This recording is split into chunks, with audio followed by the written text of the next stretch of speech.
American Express est véritablement l'une des marques les plus prestigieuses et respectées au monde dans le domaine des systèmes de crédit et de paiement. Contrairement aux cartes largement répandues et connues de tous, telles que Visa et Mastercard, la plupart des gens ont généralement dans leur portefeuille ces marques, car elles sont accessibles pratiquement à tous et disponibles presque partout. Cependant, très peu de grands clients peuvent se targuer de posséder une carte American Express, cette carte de paiement exclusive et élitiste qui appartient à la catégorie des produits privilégiés. Pour en comprendre l'ampleur, il suffit de se référer aux statistiques d'il y a 20 ans, par exemple, à l'an 2000, et de voir à quel point les indicateurs sur le marché des systèmes de paiement ont radicalement changé. En 2000, le nombre de cartes Visa émises approchait les 3 milliards et 30 millions, ce qui témoigne de leur ampleur. Des millions de cartes Visa circulent dans le monde entier, comme des petits pains chauds. Cela concerne plus de 3 milliards de plastiques émises. Mastercard se classe 3e en popularité dans le système mondial. Elle compte un peu plus de 2 milliards. Quant à American Express, en chiffres, il est inférieur à ces deux géants. Seulement 114 millions de cartes, ce qui représente une différence énorme en proportion. Pour chaque carte Visa, il y a environ 29 cartes Mastercard et 16 American Express. C'est presque comme une proportion de 1 à 30 ou plus, ce qui s'explique par le fait qu'American Express ne cherche pas à attirer un grand nombre de clients par la distribution massive de cartes. Il fonctionne selon un concept totalement différent. Contrairement à Visa et Mastercard, qui sont principalement émises et gérées par des banques, American Express prend en charge la majorité des fonctions lui-même, contrôlant souvent le processus d'émission des cartes et les conditions de service via son propre système. Certaines banques, comme Bank of America, sont déjà partenaires et peuvent émettre des cartes de cette marque. Mais ces 70 millions de cartes sont en réalité possédées par American Express et émises directement par elle. Cela leur confère une particularité par rapport à la majorité des systèmes de paiement. La différence clé, qui rend American Express vraiment spécial, est qu'il ne se limite pas à proposer des tirets-bas, quote, tirez-bas, 0, tirez-bas, tirez-bas, tirez-bas. Des cartes pour un paiement unique ou régulier. Il offre quelque chose de plus, illustrant son caractère exclusif et premium. Par conséquent, comparer uniquement le nombre de cartes ne serait pas tout à fait juste, car ces cartes sont positionnées comme une marque de haut niveau, destinée à une clientèle privilégiée et à un service axé sur la clientèle pour qui le prestige est aussi important que la commodité. Et le plus important, c'est que, malgré leur nombre inférieur, les revenus d'American Express surpassent largement ceux de Visa et Mastercard. Plus précisément, ces bénéfices dépassent la somme des revenus des deux systèmes réunis. Il s'agit d'un indicateur clé de performance. Malgré une moindre diffusion des cartes, American Express affiche une rentabilité par client plus élevée, ce qui témoigne du coût élevé de ses services et du niveau d'excellence proposé. Par conséquent, son modèle économique et son système de fonctionnement sont structurés différemment, plus orientés vers la qualité que vers la quantité. Cette spécificité réside dans la nature du système, parfois qualifié de « centré sur les dépenses », c'est-à-dire axé sur la consommation du client, ses dépenses et son niveau de fidélité. C'est précisément de cela que je souhaite parler plus en détail, pour montrer comment il fonctionne et pourquoi American Express réussit aussi bien dans son domaine. Mais avant d'examiner le modèle d'affaires contemporain, il est important de comprendre comment tout a commencé. En effet, cette entreprise n'est pas née avec ses cartes et ses limites de crédit. Son histoire remonte à plus d'un siècle, bien avant l'apparition des cartes plastiques désormais standards dans les systèmes de paiement internationaux. Son nom est American Express, et son histoire démarre dans les années 1840, lorsque l'industrie de la livraison express était à ses débuts. À l'époque où l'on parlait de transport et de logistique, le terme « express » signifiait un service de transport rapide et fiable, pour lequel on payait des sommes importantes. À cette époque, des tarifs spéciaux étaient appliqués pour la sécurité et la qualité du transport de petites quantités d'objets précieux, coûteux par leur valeur, mais de taille modeste, ce que l'on appelait alors des « services express ». Le premier d'entre eux a été créé aux États-Unis en 1839, et d'ici les années 1880, de nombreuses entreprises similaires existaient déjà dans le pays. La majorité d'entre elles étaient basées dans les grandes villes à forte densité de population, principalement à New York, ce qui rendait la concurrence assez rude. Les autorités et les dirigeants de ces entreprises comprenaient que la division et la compétition ne faisaient que compliquer la gestion et diminuer l'efficacité. L'idée a alors émergé de regrouper leurs forces, ce qui a conduit à la création d'une organisation beaucoup plus grande et influente. Ainsi, à la fin des années 1840, 3 des principales compagnies, celles de Henry Wells, William Fargo et John Butterfield, ont décidé de fusionner leurs ressources pour mieux faire face à la concurrence et garantir un service de livraison de qualité et fiable. De cette union est née une structure consolidée nommée American Express, marquant le début d'une nouvelle ère dans le secteur des services de transport. À cette époque, presque tous les grands centres de population aux États-Unis se situaient dans la partie est du pays, principalement dans la région du Nord-Est, et il était logique que ce soit là que se concentrent les spécialistes et les clients de ce secteur. Mais c'est précisément au moment de la création de cette entreprise qu'éclatait en Californie la ruée vers l'or. Elle a attiré l'attention de millions de personnes cherchant à faire fortune et à profiter de nouvelles opportunités. Pour la première fois depuis longtemps, les gens ont commencé à se diriger massivement vers l'ouest, et San Francisco s'est imposé comme le leader de ce changement, devenant la première grande ville sur la côte ouest du pays. Les dirigeants de l'entreprise, Henry Wells et William Fargo, voyaient avant tout dans cette situation un nouveau marché et de nouvelles perspectives pour leurs services. Pour eux, c'était une occasion unique d'offrir leurs services de transport et de logistique à San Francisco, avant que la concurrence n'arrive, et de profiter de l'opportunité de centrer sur un nouveau marché, d'élargir leur champ d'activité et de se faire connaître dans une toute nouvelle région du pays.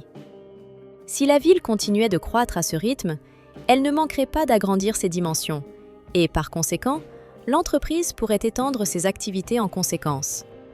Cependant, les autres dirigeants de l'entreprise ne partageaient pas cet optimisme. Ils considéraient que ce risque était trop grand et qu'il serait beaucoup plus raisonnable de concentrer leurs efforts sur le développement et le renforcement de leur position dans les villes de l'Est, où des avantages et des opportunités pour les affaires existaient déjà. Le conseil d'administration a majoritairement exprimé son avis sous forme d'une simple initiative, disant que « vous deux pouvez faire tout ce que vous voulez ». Puis, ils sont partis pour San Francisco pour fonder une société distincte. Et il semble que nous ayons une idée assez précise de la façon dont cette initiative s'est terminée. Peu de temps après, une organisation indépendante a vu le jour, devenant concurrente de la société mère. Il convient de souligner que, malgré la création d'une entreprise séparée, les 2 entrepreneurs respectés sont restés membres de la société American Express, dirigeant simultanément les 2 sociétés. Ainsi, tout au long du reste du 19e siècle, American Express n'a cessé de croître. Il fusionnait activement avec des concurrents ou négociait des actions communes, étendant sa présence, explorant de nouvelles régions et concluant des accords stratégiques avec des compagnies ferroviaires et d'autres services de transport et de livraison de marchandises. Un complément important à cette activité a été que la guerre de sécession a favorisé le succès croissant de l'entreprise, car un nombre croissant de biens et de marchandises devait être envoyés dans différentes régions du pays. C'est à ce moment-là qu'une opportunité unique d'expansion est apparue. L'idée principale était que les villes deviennent de plus en plus grandes. La population augmentait et American Express avait réussi à mettre en place un système lui permettant de tirer profit de cette croissance rapide de la demande.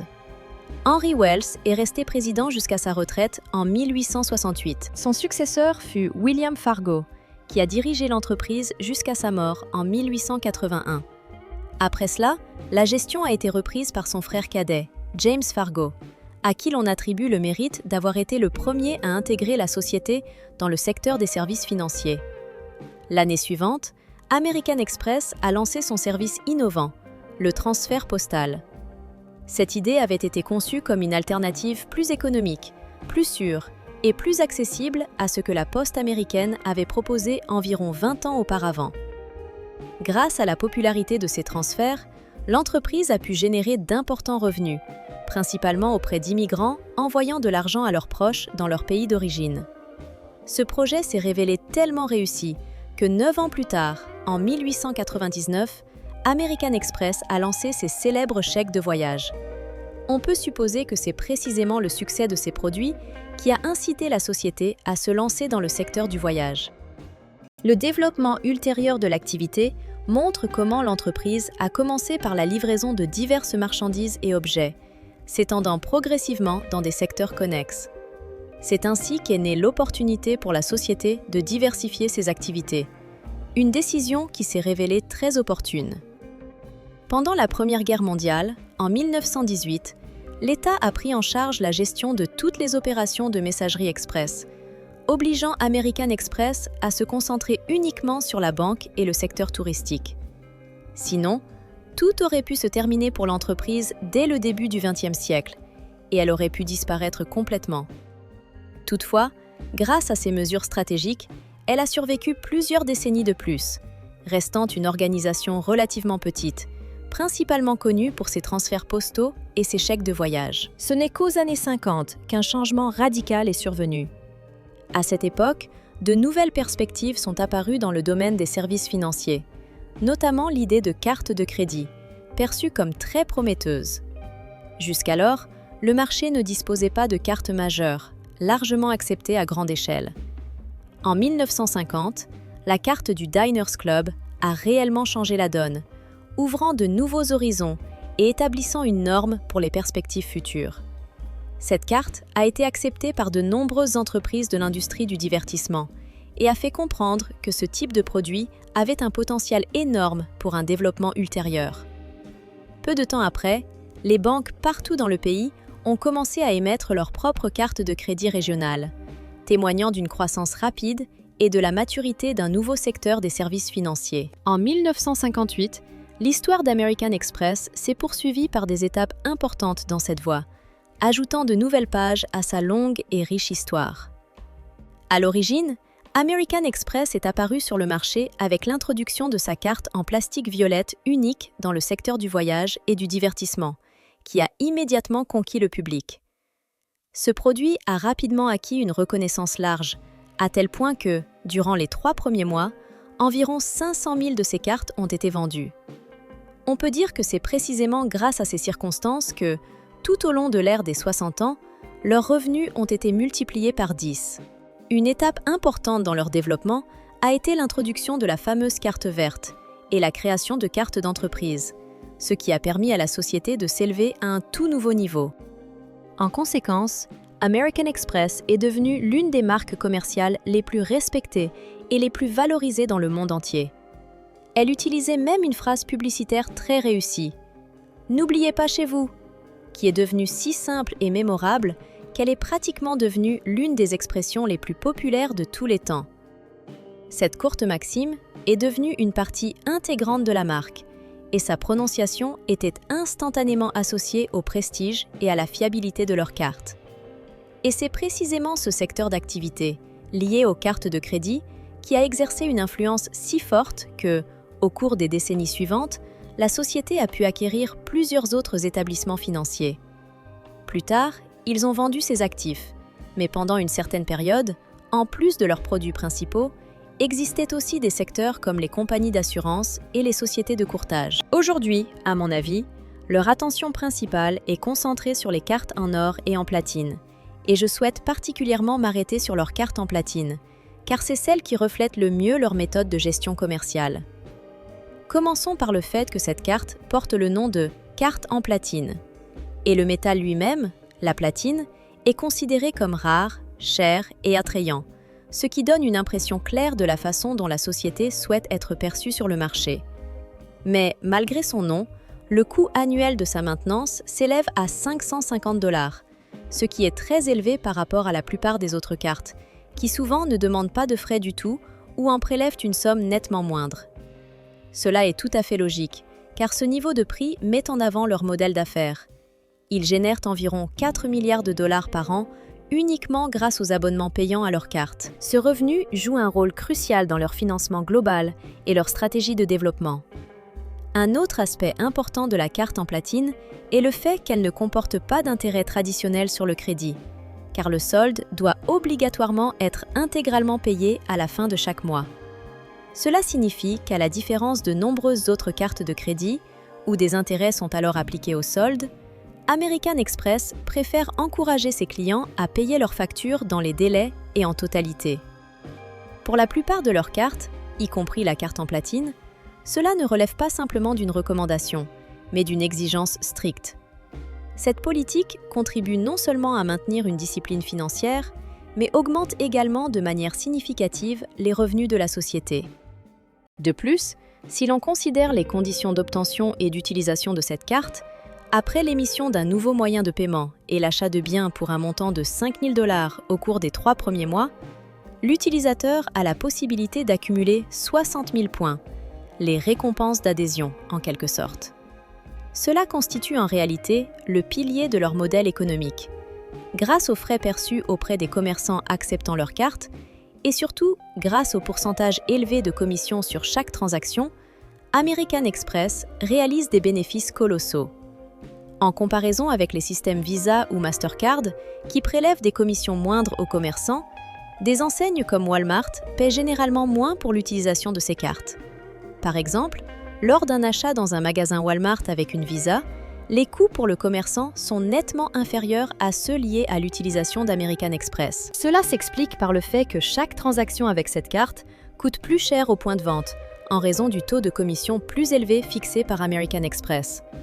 Par conséquent, plus l'utilisateur utilise sa carte Platinum pour effectuer des achats importants, plus l'entreprise elle-même réalise de bénéfices. Et ce genre d'offre incitative, motivant à dépenser 5 000 $ en 3 mois, reflète parfaitement la stratégie de l'entreprise.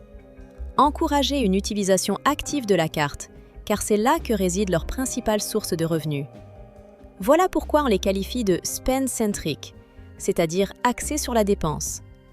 La question se pose alors de manière logique. Pourquoi les commerçants acceptent-ils ces cartes, alors que la majorité des clients ne les détiennent probablement pas? Pourquoi les points de vente trouvent-ils avantageux de collaborer avec American Express, sachant que les commissions pour chaque transaction y sont plus élevées? La réponse est assez simple. L'utilisation régulière de ces cartes génère des revenus constamment élevés pour la société, et leur popularité auprès d'une clientèle solvable contribue à maintenir l'attrait et le prestige de cet instrument financier. Ainsi, malgré le coût apparent élevé de leur gestion et leurs commissions importantes, ces cartes restent un élément clé de la stratégie d'American Express, fondée sur la stimulation active des dépenses et l'attraction d'un public aisé. Cela permet à l'entreprise non seulement de conserver sa position sur le marché, mais aussi d'accroître constamment ses bénéfices en élargissant sa base de clients fidèles et en augmentant le nombre de transactions. Au fil de l'histoire, il a parfois été difficile pour les consommateurs de trouver des points de vente acceptant certains moyens de paiement.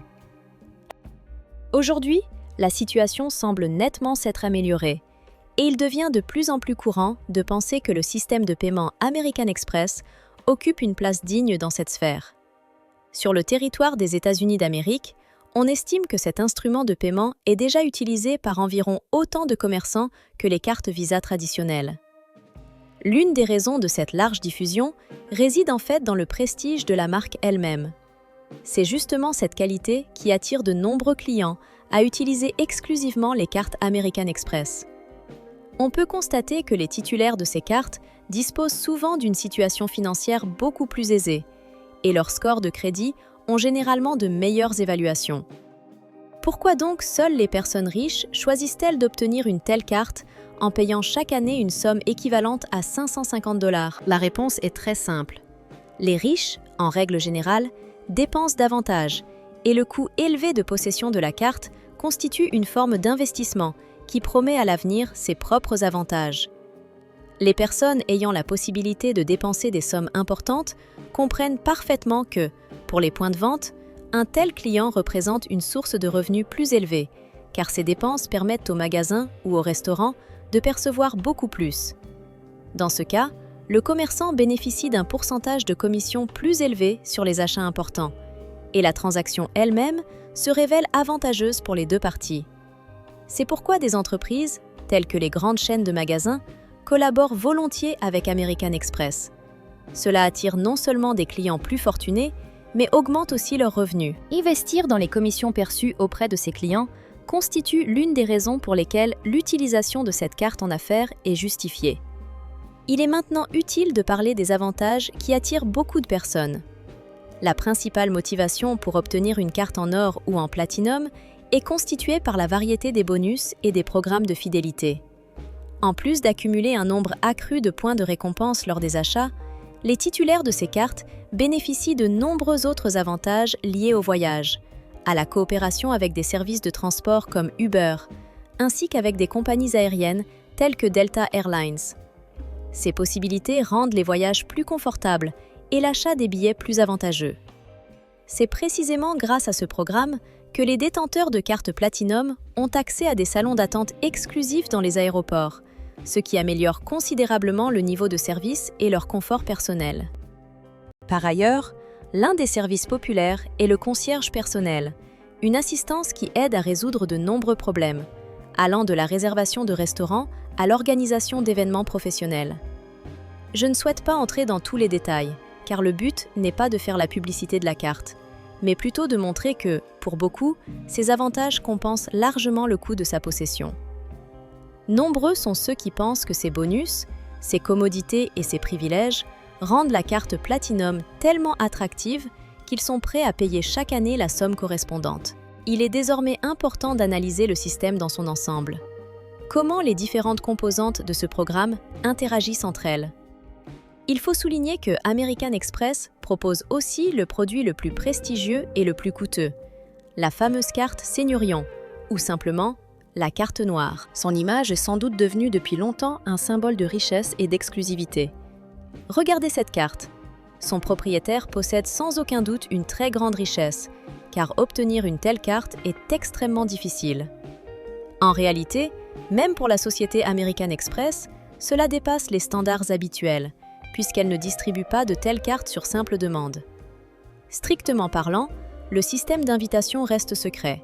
Presque personne ne sait précisément comment en devenir le titulaire. Il est probable que cela soit impossible sans dépenser des centaines de milliers de dollars sur d'autres cartes de la même marque.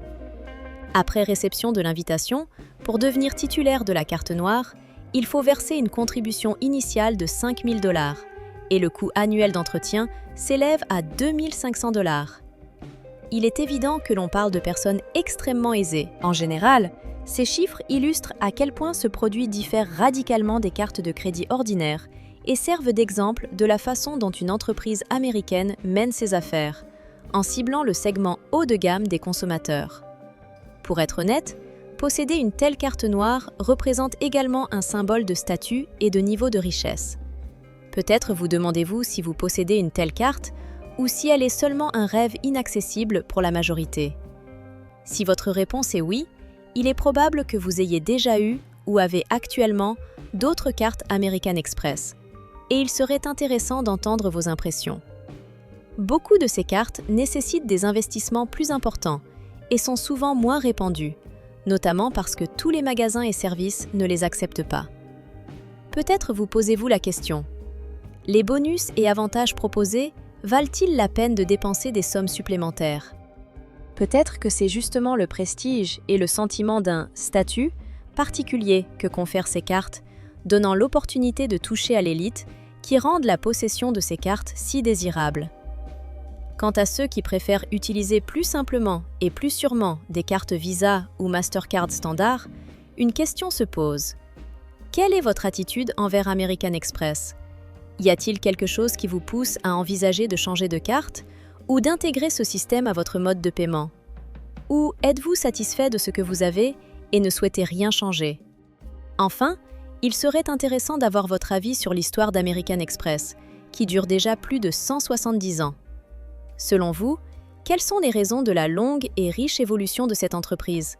Quels éléments l'ont aidé à maintenir sa position de leader et à conserver son unicité sur le marché? Vos conclusions et opinions constituent une contribution précieuse à la compréhension de la manière dont la culture du crédit moderne est façonnée et quelles sont les marques qui restent pertinentes aujourd'hui. Je tiens à exprimer ma sincère gratitude pour le temps et l'attention que vous avez consacrés à cette vidéo. Votre souci et votre intérêt me sont très précieux et je vous remercie vivement d'avoir pris un peu de votre temps précieux pour découvrir ce contenu. Votre visite n'est pas seulement un signe d'attention, mais aussi une source précieuse de soutien qui me motive à continuer à créer et à partager mon contenu. Chaque minute que vous passez ici me rappelle que mon activité n'est pas ignorée, et cela m'inspire à persévérer. Je tiens donc à vous dire du fond du cœur. Merci beaucoup pour votre intérêt et votre sincère reconnaissance.